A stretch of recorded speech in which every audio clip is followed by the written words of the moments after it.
بسم اللہ الرحمن الرحیم وکذالک قولہ تعالی ولیطوفوا بالبیت العتیق مطلق فی مسمی الطواف بالبیت ولا یزاد علی شرط الوضوء بالخبر۔ بھائی ہم جو بحث پڑھ رہے ہیں مطلق اور مقید کے بارے میں، ہم احناف کا ضابطہ ہے المطلق یجری علی اطلاقی والمقید علی تقییدہ۔ مطلق کو مطلق پہ جاری کیا جائے گا اور مقید کو مقید پہ رکھا جائے گا۔ بھائی مطلق کا مطلب ہے کہ ایسی ذات پر دلالت کرے جس کے ساتھ کوئی سی وصف کی کوئی قید نہ ہو۔ جیسے میں بولوں رجل، یہ مطلق ہے۔ رجل دلالت کرتی ہے ایک ذات معین پر۔ اگر یہ میں بولوں کہ رجل شریف، تو یہ قید ہو گئی، یہ مطلق نہیں رہا۔ اور ہمارا ضابطہ ہے کہ مطلق فی کتاب اللہ تعالیٰ پر اس طرح عمل کیا جائے گا کہ اس کا مطلق باقی رہے، اور کسی خبر واحد یا قیاس کے ذریعے اس میں زیادتی یا کسی وصف کی زیادتی نہیں کی جائے گی، کیونکہ مطلق کتاب اللہ تعالی قطعی ہے، اور قطعی اس کے مقابلے میں خبر واحد اور قیاس ظنی ہے۔ تو قطعی پر ظنی کے ساتھ قید نہیں لگائی جائے گی، جبکہ امام شافعی رحمۃ اللہ علیہ کے نزدیک خبر واحد یا قیاس کے ذریعے اس پر قید لگائی جا سکتی ہے۔ بھئی یہاں پہ مصنف رحمۃ اللہ علیہ مثال بیان فرماتے ہیں، وَكَذَلِكَ قَوْلُهُ تعالیٰ، اس طرح قول اللہ تعالیٰ کا، وَلْيَطَّوَّفُوا بِالْبَيْتِ الْعَتِيقِ، اور طواف کرو قدیم گھر کا۔ قدیم گھروں سے مراد ہے بیت اللہ تعالیٰ، بیت اللہ۔ اور یہ طواف جو مراد ہے تو حج کے موقع پر طواف زیارت سے یہاں سے مراد ہے، اس پر اتفاق ہے علماء کرام کا۔ مطلق فی مسمی الطواف بالبیت، یہ حکم مطلق ہے بیت اللہ کے طواف کے بارے میں۔ فلا یزاد علی شرط الوضوء بالخبر، نہیں زیادتی کیا جائے گی اس پر وضو کی شرط بالخبر سے۔ بھئی ہمارے نزدیک بیت اللہ کا طواف فرض ہے، اس پر اور کوئی زیادتی نہیں کی جا سکتی خبر واحد یا قیاس کے ذریعے، جبکہ امام شافعی رحمۃ اللہ علیہ فرماتے ہیں کہ بیت اللہ کا طواف بھی فرض ہے اور اس میں وضو کرنا بھی فرض ہے۔ آپ استدلال لیتے ہیں ایک حدیث سے، آپ صلی اللہ علیہ وسلم نے فرمایا کہ بیت اللہ کا طواف نماز کی طرح ہے، تو امام شافعی رحمۃ اللہ فرماتے ہیں کہ جس طرح نماز میں وضو فرض ہے، اس لیے طواف میں بھی، بیت اللہ کے طواف میں بھی وضو فرض ہے۔ ہم کہتے ہیں بھئی اگر ہم وضو کی شرط بڑھائیں گے تو مطلق نہیں رہے گا، بلکہ اس کے ساتھ قید ہو جائے گی، اس لیے مطلق کا حکم منسوخ ہو جائے گا۔ ہمارا ضابطہ یہ ہے کہ ہم کتاب اللہ اور خبر واحد کو پہلے تطبیق دینے کی کوشش کریں گے، اس طرح کہ کتاب اللہ میں کوئی تغیر واقع نہ ہو۔ اگر اس طرح ممکن ہو تو کریں گے، ورنہ خبر واحد یا قیاس کو چھوڑ دیں گے۔ اور یہاں پہ یہ ممکن تھا، ہم نے طواف کو فرض قرار دے دیا کتاب اللہ کے حکم سے، اور وضو کو اس کے لیے واجب کرا دیا ہے کسی خبر واحد سے۔ تو اب یہاں پہ تطبیق ہو گئی، اس طرح ہم عمل کریں گے۔ اب آ چاہتے ہیں عبارت کی طرف۔ وَكَذَلِكَ قَوْلُهُ تعالیٰ، اس طرح قول اللہ تعالیٰ کا، وَلْيَطَّوَّفُوا بِالْبَيْتِ الْعَتِيقِ، چاہیے کہ طواف کریں قدیم گھر کا۔ مطلقاً فی مسمی الطواف بالبیت، یہ مطلق ہے بیت اللہ کے طواف کے بارے میں۔ فلا یزاد علی شرط الوضوء بالخبر، اور نہیں زیادتی کی جائے گی اس پر وضو کے شرط کے ساتھ خبر کی سے استدلال لے کر۔ فلا یزاد علی، نہیں زیادتی کی جائے گی اس پر وضو کے شرط کو بالخبر، خبر واحد کے ذریعے۔ بل یعمل بہ، بلکہ عمل کیا جائے گا اس پر علی وجہ، اس طرح لا یتغیر بہ حکم الکتاب، کہ کتاب اللہ کا حکم تبدیل نہ ہو. بأن یکون مطلق الطواف فرضاً، یہ کہ مطلق طواف فرض ہے بالحکم کتاب اللہ کے حکم کے ساتھ. والوضو واجباً، اور وضو واجب ہے بحکم الخبر، حکم کے خبر کے حکم سے. فیجبر نقصان لازم بترک الوضو، پھر بھرایا جائے گا جو نقصان لازم آیا وضو کے چھوڑنے سے، وہ وضو جو واجب ہے. ٹھیک ہے، یعنی وہ وضو جو واجب ہے اس کے چھوڑنے سے نقصان لازم آ جائے گا. ٹھیک ہے، وہ ہے بدم، دم کے ساتھ. فیجبر کی مطلب ہے بھرایا جائے گا نقصان، وہ نقصان لازم جو لازم آئے بے ترک الوضو واجب، وضو کے چھوڑنے سے وہ وضو جو واجب ہے. کس سے بڑھایا جائے گا؟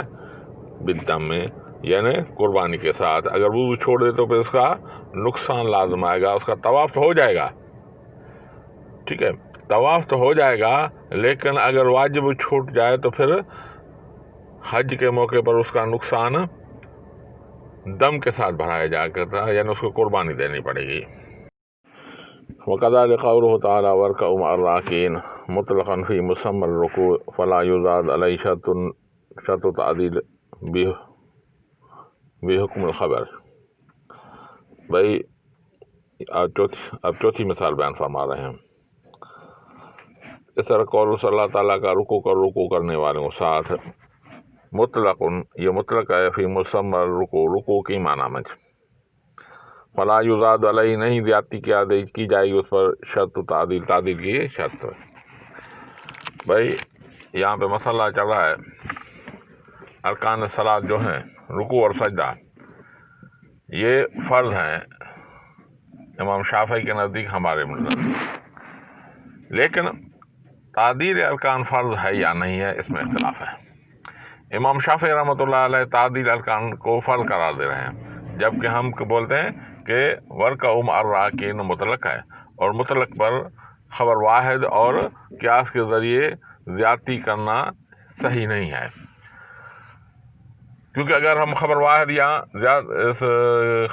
قیاس کے ذریعے اس پر زیادتی کریں گے، گویا کہ ہم نے مطلق کے حکم کو منسوخ کر دیا، اور خبر واحد یا قیاس کے ذریعے مطلق کے حکم کو منسوخ نہیں کیا جا سکتا. جبکہ امام شافعی رحمۃ اللہ علیہ دلیل لیتے ہیں خبر واحد کے ذریعے کہ ایک دیہاتی صحابی تھا، حضرت اللہ بن رافع رضی اللہ تعالیٰ عنہ. دیہاتی آدمی تھا، اور آپ صلی اللہ علیہ وسلم مسجد میں بیٹھے تھے، تو اس نے آپ صلی اللہ علیہ وسلم کے سامنے نماز پڑھی بغیر تعدیل ارکان کے. کہ آپ صلی اللہ علیہ وسلم نے جب فرمایا فصل فإنک لم تصل، نماز پڑھ، تم نے نماز نہیں پڑھی. وہ صحابی چلا گیا، اور پھر اس نے نماز کی پڑھی بغیر تعدیل ارکان کے. پھر آپ صلی اللہ علیہ وسلم کے پاس آیا تو آپ صلی اللہ علیہ وسلم نے پھر فرمایا صل فإنک لم تصل، نماز پڑھ، تم نے نماز نہیں پڑھی. پھر تیسری دفعہ وہ صحابی گیا اور انہوں نے ویسے ہی نماز پڑھی. پھر آپ صلی اللہ علیہ وسلم کے پاس آئے تو آپ صلی اللہ علیہ وسلم تیسری دفعہ فرمایا صل فإنک لم تصل، تم نماز پڑھ، تم نے نماز نہیں پڑھی. تو صاحب نے فرمایا حضرت آپ مجھے بتا دیجئے، مجھے سمجھ میں نہیں آتا کہ میں کیسے طرح نماز پڑھوں. آپ صلی اللہ علیہ وسلم نے سمجھایا کہ جب تم قیام کرو اطمینان سے قیام کرو، جب رکوع کرو تو اطمینان سے رکوع کرو، اور سجدہ کرو تو اطمینان سے سجدہ کرو. گویا کہ تعدیل ارکان کو آپ صلی اللہ علیہ وسلم نے فإنک لم تصل فرمایا، یعنی نماز آپ کی ہوئی نہیں. تو امام شافعی رحمۃ اللہ علیہ فرماتے ہیں کہ آپ صلی اللہ علیہ وسلم نے یہ فرمایا کہ نماز نہیں ہوئی، گویا کہ تعدیل ارکان سے نماز نہیں ہوتی، اس لیے یہ فرض ہے. تو ہم کہتے ہیں کہ بھئی یہ خبر واحد ہے، خبر واحد کو پر اگر ہم عمل کریں گے تو رکوع جو مطلق فی کتاب اللہ ہے اس پر عمل نہیں ہوگا، بلکہ اس کو خبر واحد سے منسوخ کیا جائے گا، اور یہ صحیح نہیں ہے. پھر ان دونوں کو تطبیق اس طرح دی جائے گی کہ خاص من کتاب اللہ پہ بے تغیر نہ تبدیل واقع نہ ہو. پھر ہم نے کہا کہ بھائی تعدیل ارکان جو ہے رکوع اور سجدہ کرنا فرض ہے، اور تعدیل ارکان واجب ہے. رکوع اور سجدہ کرنا کتاب اللہ کے حکم سے فرض ہے، اور تعدیل ارکان خبر واحد کے ذریعے واجب قرار دیا. تو اس طرح تطبیق ہو گئی. آتے ہیں کتاب کی طرف. وَكَذَلِكَ قَوْلُهُ تعالیٰ، اس طرح قول صلی اللہ تعالیٰ کا ورکع الراکعین، رکوع کرنے والوں کو ساتھ. مطلقاً فی مسمى الرکوع، یہ مطلق ہے رکوع کی نام پر، رکوع کی صفت کے ساتھ. فلا یزاد علیہ شرط تعدیل، اس پر زیادتی نہیں کی جائے گی تعدیل کے شرط پر، بحکم الخبر، خبر کے لحاظ سے. ولیکن یعمل بالخبر، بلکہ عمل کیا جائے گا خبر پر، علی وجہ اس طریقے سے، لا یتغیر بہل حکم الکتاب، کہ نہ تبدیل ہو کتاب اللہ حکم. فیکون مطلق الرکوع فرضا، پھر ہوگا مطلق رکوع فرض بحکم الکتاب، کتاب الحکم سے. والتعدیل واجب بحکم الخبر، اور تعدیل واجب ہوگی خبر کے حکم میں. یہاں پہ ہم احناف کے اوپر ایک اعتراض وارد ہوتا ہے، وہ یہ ہے کہ ہمارے نزدیک اگر واجب چھوٹ جائے نماز میں تو پھر اس پر سجدہ سہو لازم آتا ہے. لیکن شوافی ہم پر اعتراض کرتے ہیں کہ اگر تعدیل ارکان ختم ہو جائے، چھوٹ جائے، تو پھر آپ اس کو سجدہ سہو لازم کیوں نہیں کرتے؟ یہ ایک اعتراض ہے. اس کا جواب یہ ہے کہ بھائی واجب دو قسم کے ہوتے ہیں، ایک واجب لعینہ، ایک واجب لغیرہ ہے. واجب لعینہ یا وہ عمل جو لعینی ہے، اس کا اپنا وجود ہوتا ہے، بھائی جیسے سجدہ، رکوع اور قاعدہ وغیرہ، قیام، یہ اس کا وجود ہے، یہ وجود لعین، یہ اس کا وجود ہے. اور دوسرا یہ ہے کہ جو وجود لغیر ہی ہوتا ہے، یعنی دوسرے کی وجہ سے اس کا وجود ہوتا ہے. جیسے تعدیل ارکان، بھائی تعدیل ارکان اب الگ سے کوئی چیز نظر آتی ہے؟ نہیں نظر آتی. تو سجدہ سہو اس پر لازم ہوگا جس کا وجود اپنا ہوگا، دوسرے کی وجہ اس کا وجود نہیں ہوگا، اس پر سجدہ سہو لازم ہوگا. ایسا واجب چھوٹ جائے اور جس کا وجود نہ ہو اس پر سجدہ سہو لازم نہیں آئے گا. واللہ اعلم بالصواب.